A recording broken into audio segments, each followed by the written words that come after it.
Mesdames, Mesdemoiselles, Messieurs, rebonjour. Alors, je vais vous parler de la bataille de 1845. Cette fameuse bataille de Berlin qui a duré 16 jours. Alors, j'ai écrit tout un texte très important. Pour moi, j'ai fait beaucoup de recherches. Je fais un texte très important que je vais vous lire. Les 3 conférences seront lues. Elles ne seront pas débutées comme ça, comme j'ai fait avec la Seconde Guerre mondiale dans mon précédente conférence. Bon, je connaissais un petit peu cela, donc ça a été facile pour moi. Mais la bataille de Berlin, c'est un peu spécial. Donc, vous allez voir pourquoi. On ne peut pas comme ça se permettre de la dire et de l'exprimer à pleine voix comme ça, sans une force écrite, si je peux m'exprimer ainsi, une force écrite qui me donne la force de vous parler. Voilà. Donc, partie 1, 1845, la bataille de Berlin, les forces en présence. Je commence. À la mi-mars 1845, donc on n'est plus en 43 ou en 44, lorsqu'on était encore en Biélorussie, en Ukraine, sur le Don, etc. etc. C'est terminé, c'est fini tout ça. À la mi-mars 1945, l'Allemagne nazie est depuis longtemps la proie d'une destruction systématique de son potentiel industriel. Depuis plus d'1 an, 2 puissantes armées l'encerclent et vont finir par l'étouffer. Donc Berlin vit ses derniers jours. Ces villes, ces foyers industriels, sont sous l'effet de bombardements intenses. Ah oui, il y a eu des bombardements à Dresde, à Leipzig, à beaucoup d'endroits, à Hambourg, beaucoup d'endroits. Beaucoup d'endroits ont été bombardés. Tous veulent la perte de cette Allemagne nazie et la fin du Troisième Reich. Eh oui, Hitler n'ayant pas pu vaincre l'Union soviétique, je vous dis, l'Union soviétique est une très très grande nation. Sans elle, nous serions encore nazis. Que ceux qui ne croient pas m'envoient des messages, je leur répondrai. Je leur répondrai avec beaucoup d'enthousiasme et de sagesse à la fois. Depuis un certain temps, tous les ennemis d'Adolf Hitler avancent vers leur but, à travers les fleuves et les routes, les plaines et les marais, les forêts et les lacs, les provinces qu'ils ont conquises, les villes dévastées et les destructions accumulées devant eux. Regardez les destructions. L'Allemagne est complètement rasée. Toutes les grandes villes allemandes sont par terre. Les uns arrivent de l'Atlantique et du Rhin. Ils sont déjà sur l'Elbe. L'Elbe, c'est pas loin. C'est à 80-100 bornes de Berlin. Les autres, de la lointaine et profonde Volga. Oui, Stalingrad, c'est sur la Volga. À 3000 km de là. Voilà. Les autres, de la lointaine et profonde Volga, pour franchir l'Oder et la Ness. L'Oder et la Ness, également, à 80-100 bornes 80 bornes c'est l'Oder, c'est l'actuelle frontière germano-polonaise. On passe sur l'Oder quand on passe de l'Allemagne à la Pologne. L'Oder. À la conquête de la dernière parcelle du sol allemand, symbole de ce défi que les adversaires du Reich hitlérien ont relevé. Ils voulaient absolument détruire le Reich, le Troisième Reich. En cette dernière semaine du mois de mars 1945, 2 immenses armées,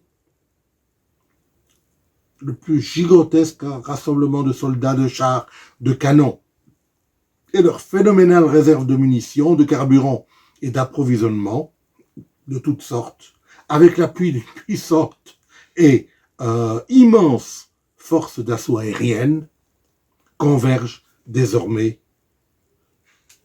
sans trêve ni relâche en direction du cœur de l'Allemagne, et ce cœur, ce centre s'appelle Berlin. l'Est et l'Ouest.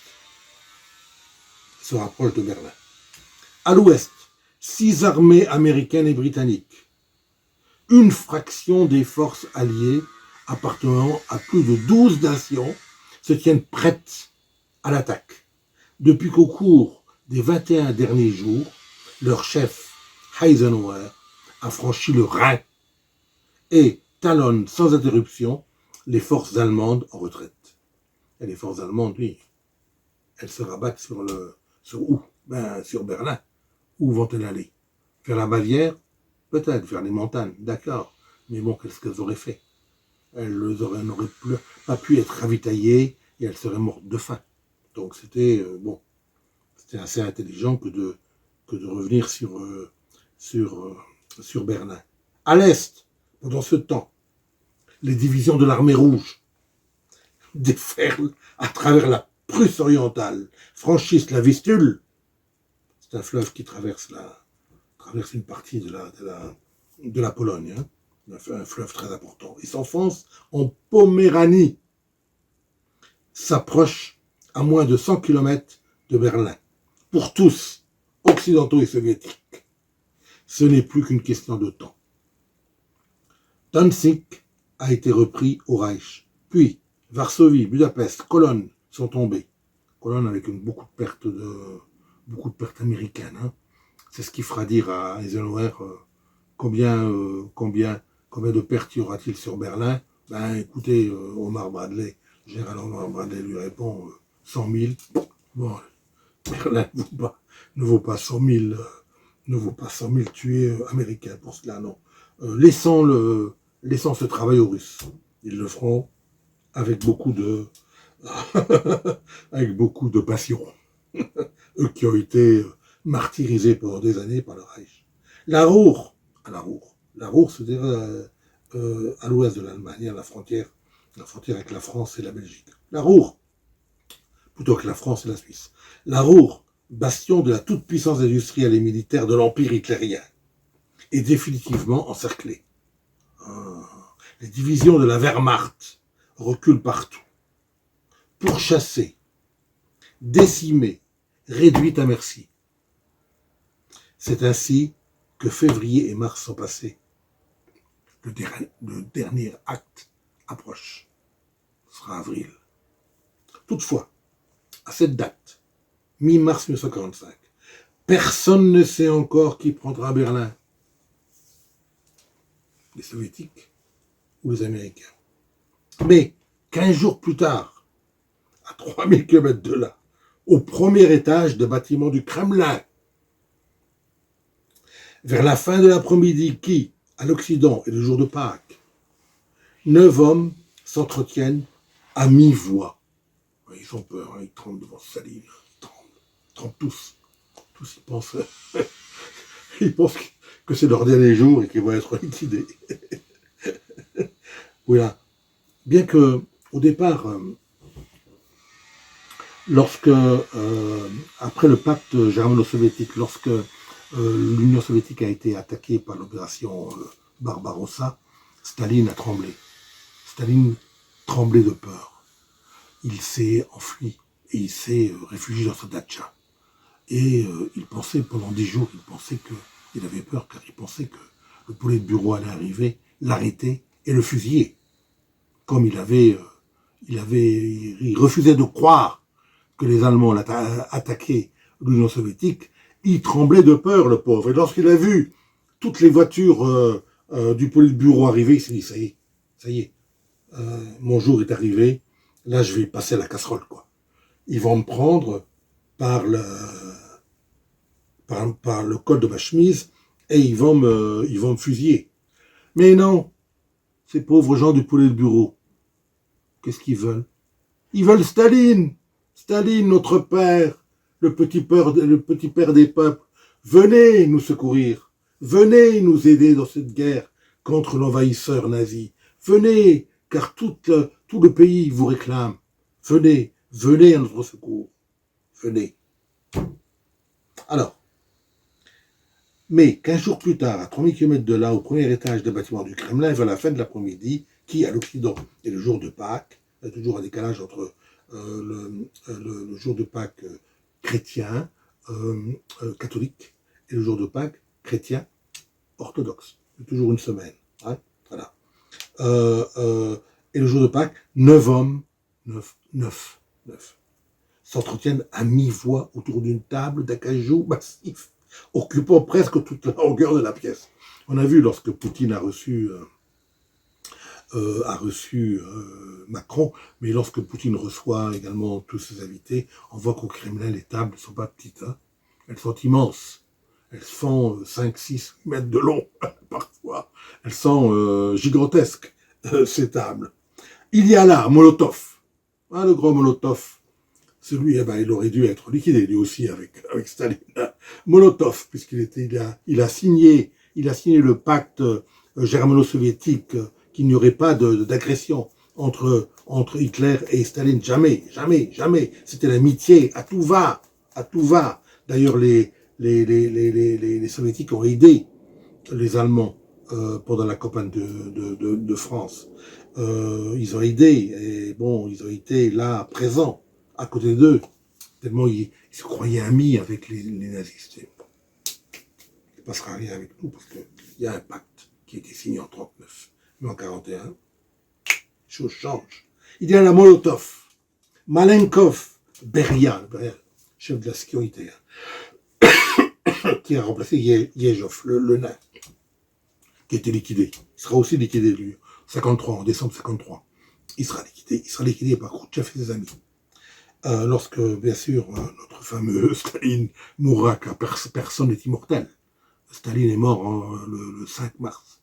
Le 5 mars 1953. Ils l'ont pas cherché pendant 3 jours, ils l'ont laissé comme ça crever, seul, dans sa chambre. Il a fait un infarctus de myocarde, c'était un AVC également aussi. Et ils l'ont laissé, ils avaient peur de le déranger. Car le déranger, c'était la direction des camps. Si vous le dérangez, c'était la direction des camps. Et s'il n'était pas de bonne humeur, alors là, vous étiez fusillé dans la journée même. C'est dire que, bon, il y avait une peur de Staline, une peur atroce. Comme un petit peu, maintenant, d'un nomenclatura russe a peur de Poutine. Hein. Il se rapproche un petit peu de Staline. Bien que Staline avait une stature politique énorme. Poutine également, mais Staline avait une stature politique hors du commun. Il avait connu Lénine, il avait fait liquider Kamenev, Zinoviev, Trotsky en 1940 au Mexique. Il était quand même très, très, très, très important. Donc il y a là Molotov, Malenkov, Beria, le chef de la sécurité du KGB, Mikoyan, Bulganin, Kaganovich, tous membres du comité de défense de l'État soviétique et du Politburo. Soudain, une porte s'ouvre, les conversations cessent, et de son pas lourd, Joseph Staline fait son entrée. Bon, il n'est plus l'homme apeuré que les gens du Politburo ont trouvé en 1941 et qu'ils ont raconté après sa mort. Parce que bon, tant qu'il était vivant, on ne pouvait pas en parler. Mais en 1941, dans sa datcha, Staline tremblait de peur qu'on l'arrête et qu'on le liquide très vite, instantanément. Les regards du généralissime, car c'est le généralissime, c'est le maréchal en chef de toute la Russie, c'est le chef suprême de toute la Russie, le généralissime. Chef suprême de la Russie en guerre, ses regards se portent sur 2 assistants, légèrement à l'écart. L'un de la cinquantaine, petit et trapu, c'est Zhukov. L'autre, âgé de 48 ans, grand et fort, aux yeux bleus, c'est Koniev. Sanglés dans leur uniforme bras, aux larges épaulettes d'or, des maréchaux de l'Union soviétique, de l'Union des républiques socialistes soviétiques. Voilà, URSS. Moins de 24 heures plus tôt, Georgi Zhukov, chef du premier groupe d'armée de Biélorussie, et son principal rival et ennemi mortel, Ivan Koniev, commandant du premier groupe d'Ukraine, se trouve sur le front, en Allemagne, à plus de 2000 km de Moscou. 2000, 2005, même 3000. Une convocation urgente et secrète les a appelés au Kremlin. Donc ils sont sur le front en Allemagne et une convocation urgente et secrète de Staline, bien sûr, les rappelle à Moscou. Donc je me mets un petit peu dans leurs petits souliers. Ils ont dû se dire, mon Dieu, dis donc, un nationaliste appelé à Moscou, mon Dieu, qu'est-ce qui va se passer avec nous? On va peut-être être fusillés par ce fou qu'est Staline. Parce que bon, n'ayons pas peur des mots, ils le prennent tous pour un fou, hein, pour un cinglé.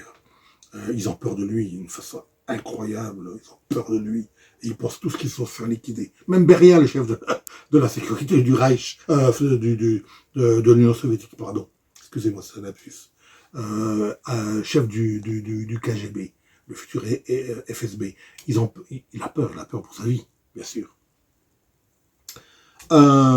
Donc, moins de 24 heures plus tôt, Georgi Zhukov, chef du premier groupe d'armée de Biélorussie, et son principal rival et ennemi mortel Ivan Konev, commandant le premier groupe d'Ukraine, se trouve sur le front, en Allemagne, à plus de 3000 km de Moscou. Une convocation urgente et secrète les a appelés au Kremlin.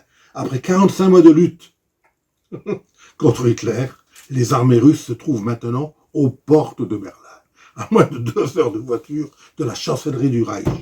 En ce dimanche 1er avril, à la grande tour d'Ivan le Terrible, les aiguilles d'or de l'horloge du Kremlin marquent juste 17 heures.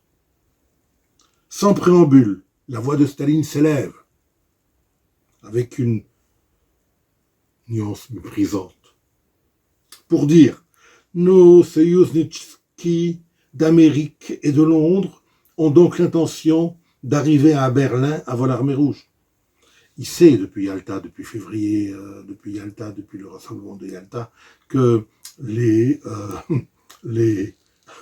la répartition du territoire allemand a été répartie, la répartition s'est faite entre plusieurs pays et qu'elle est elle a été mise noir sur blanc et signée sur le papier.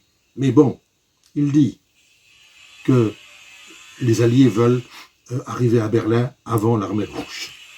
En effet, l'état-major soviétique, paraît-il, détient des renseignements de dernière heure. C'est pas vrai. Selon les informations parvenues au Kremlin, 2 divisions aéroportées alliées s'apprêtent à sauter au-dessus de l'objectif le plus important de l'Allemagne. Non, c'est pas vrai. Vous verrez pourquoi. Après quelques interrogations, Staline observe les deux maréchaux en silence. Ils tremblaient de peur, maintenant ils sont un peu plus revigorés. Puis, sans même recueillir leur avis, le maître du Kremlin leur donne l'ordre de prolonger de 48 heures leur séjour à Moscou. Enfin, avec une fin de désinvolture précise, naturellement, la date que vous fixerez l'un et l'autre sera étudiée avec une attention toute particulière. Finalement, l'astucieux et rusé géorgien vient de faire dépendre la lutte pour Berlin de l'âpre réalité. Un règlement de compte sans merci entre les 2 plus populaires chefs militaires et héros de l'Union soviétique. Par conséquent, Staline joue de la compétition entre ses généraux pour leur faire réaliser les avancées les plus foudroyantes. En outre, les forces allemandes sont concentrées sur le front de l'Ouest, en raison de la bataille des Ardennes, bien sûr, à la mi-décembre 1944. Donc il y avait 2500 chars et 1900 canons et mortiers et 300 000 hommes dans la forêt des Ardennes. Donc c'est énorme. Et il se replie, mais il ne se replie pas comme ça du jour au lendemain. Ils ont mis du temps à se replier et ils sont restés coincés les uns dans la rue, les autres un peu plus haut, etc. Bon, nous verrons ça tout à l'heure. Par conséquent, Staline joue de la compétition entre ses généraux pour leur faire réaliser les avancées les plus foudroyantes. En outre, les forces allemandes sont concentrées sur le front ouest en raison de la bataille des Ardennes, mi-décembre 1944. En 3 semaines, le groupe d'armées Vistule de la Wehrmacht est détruit. Je vous ai raconté lorsqu'ils se sont battus sur la Vistule, sur ce fameux fleuve polonais, bien l'armée, la 4e armée allemande a été en partie détruite. Alors voilà, donc je signale au passage qu'il est important pour les enfants, s'ils peuvent, bien sûr, intellectuellement, étudier l'histoire, car l'histoire leur fait prendre conscience du temps, et la géographie qui leur fait prendre conscience de l'espace. L'espace et le temps sont deux notions très très importantes de notre situation très limitée, très finie, de notre situation terrestre. Très limitée et très finie de notre situation terrestre. C'est pourquoi je conseille à tous les parents, à ceux qui m'écoutent, de faire lire à leurs enfants, leur faire étudier l'histoire et leur faire étudier la géographie. L'histoire et la géographie sont très importants. Voilà. Ceci dit, en 3 semaines, le groupe d'armées Vistule de la Wehrmacht a été détruit et l'armée rouge conquiert l'essentiel de la Pologne, s'empare des zones industrielles de la Silésie et de la Prusse orientale. Les Russes sont sur l'Oder, à Kustrin, future frontière germano-polonaise. On passe à Kustrin là actuellement pour aller en Pologne, quand on veut aller en Pologne. Dès janvier 1945, Hitler croit encore pouvoir compter sur les Wunderwaffen, c'est-à-dire les V1, les V2. Malheureusement, on n'aura pas le temps. On n'aura pas le temps de les perfectionner, parce qu'ils ne sont pas encore... Bon, ils existent, mais ils ne sont pas très perfectionnés. Ils s'écrasent un petit peu en mer, les uns en mer, les autres dans les forêts, etc. Ils sont pas millimétrés. Ils sont pas millimétrés comme les obus et les obus sol-sol ou sol-air que les troupes actuelles envoient, notamment lorsqu'on regarde ce qui se passe en Ukraine. Voilà. Alors, il compte encore pouvoir compter sur les V1 et les V2 pour renverser la situation. Comme toujours, Hitler ordonne à ses généraux de ne plus reculer et de contre-attaquer. De ne plus reculer et de contre-attaquer. Il est presque à la mort. Il est presque devant la mort, devant sa propre mort et la mort des soldats. Et il leur demande encore de contre-attaquer, les pauvres. Il se brouille régulièrement avec Heinz Guderian. Déjà, Guderian était déjà fâché, il a toujours été fâché avec Hitler, déjà sur le front de France. Ensuite, lorsqu'il a attaqué Moscou avec le groupe d'armée centre de von Bock, il était quand même en contradiction avec Guderian, chef d'état-major pour le front de l'Est, qui lui tient tête jusqu'à son remplacement fin mars par le général Hans Krebs, plus docile.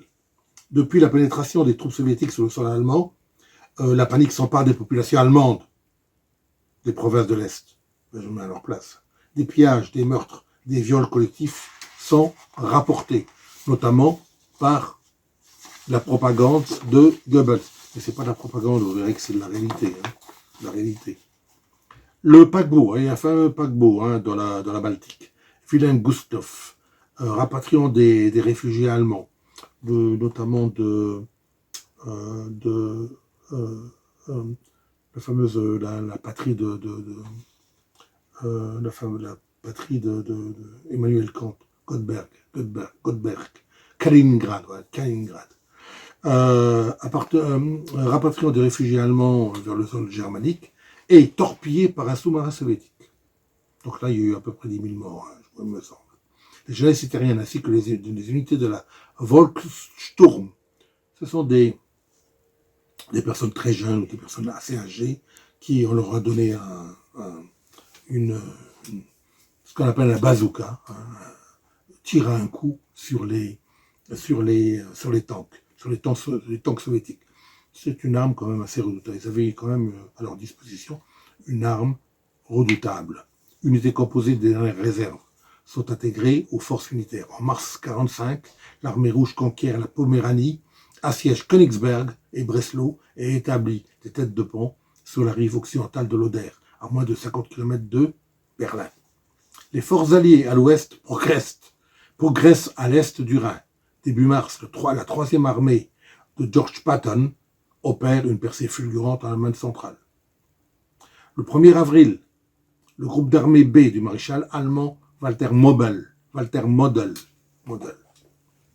un grand stratège militaire, mais moins fort que von Manstein. Von Manstein est pour moi le génie par excellence, avec Rommel et avec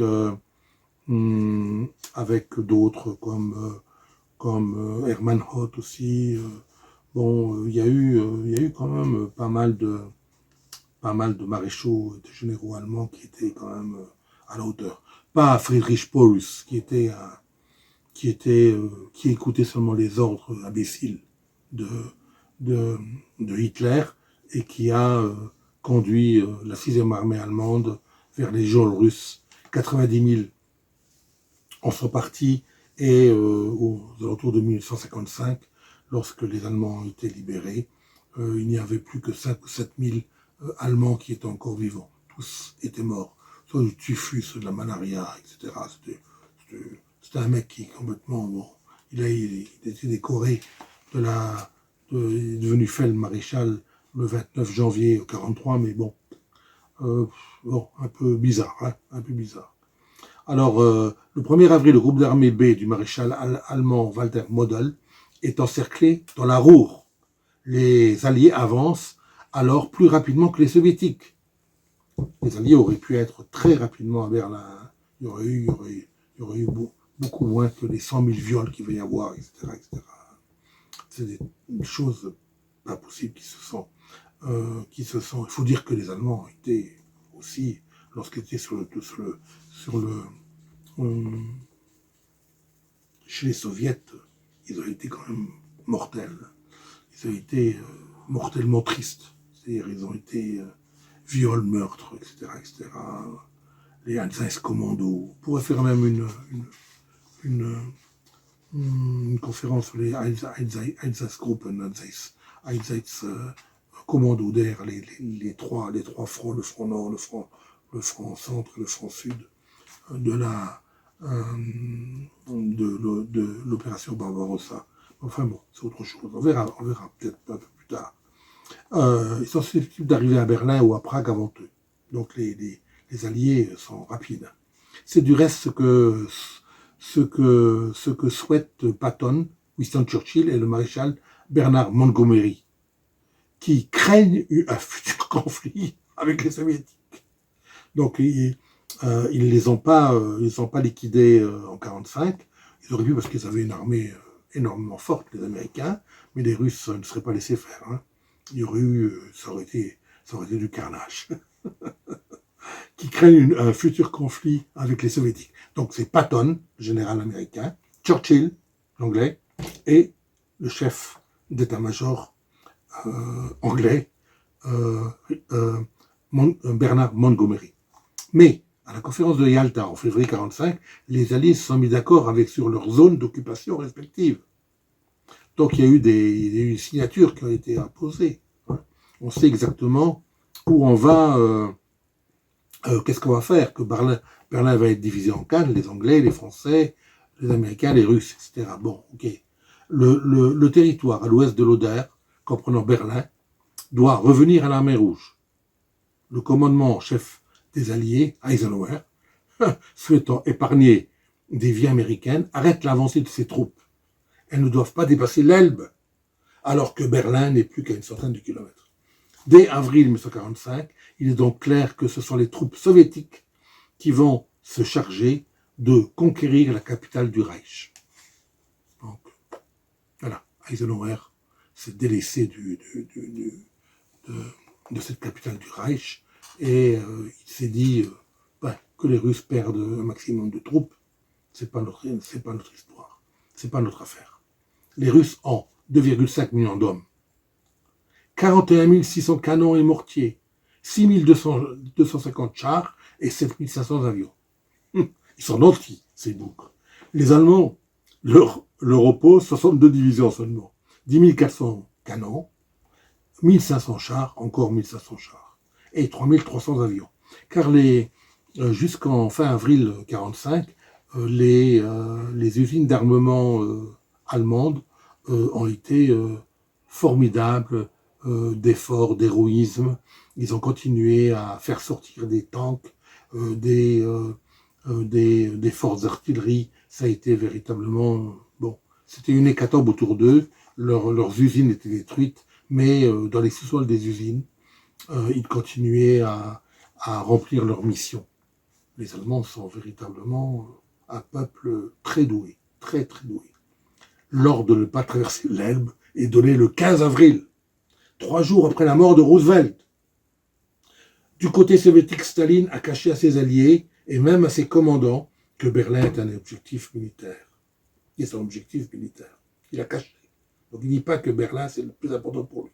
Staline aspire en réalité, dans un premier temps, encercler la capitale mi-avril afin d'empêcher toute intervention des Anglais et des Américains, puis prendre la ville et mettre la main sur la recherche nucléaire allemande qui est située. En particulier le fameux Braun, qui a été ensuite chef de la NASA, etc., et qui a, avec Oppenheimer, qui ont fabriqué la première bombe atomique, qui sera les 2 bombes atomiques qui seront déversées sur Hiroshima et Nagasaki au mois d'août 1945, qui feront un désastre incommensurable. Voilà. Donc voilà, j'ai terminé avec cette première conférence. Je vous remercie tous de m'écouter et je vous demande à tous, si vous pouvez, de vous associer à moi et de faire en sorte que vous soyez donc que vous soyez associés à moi,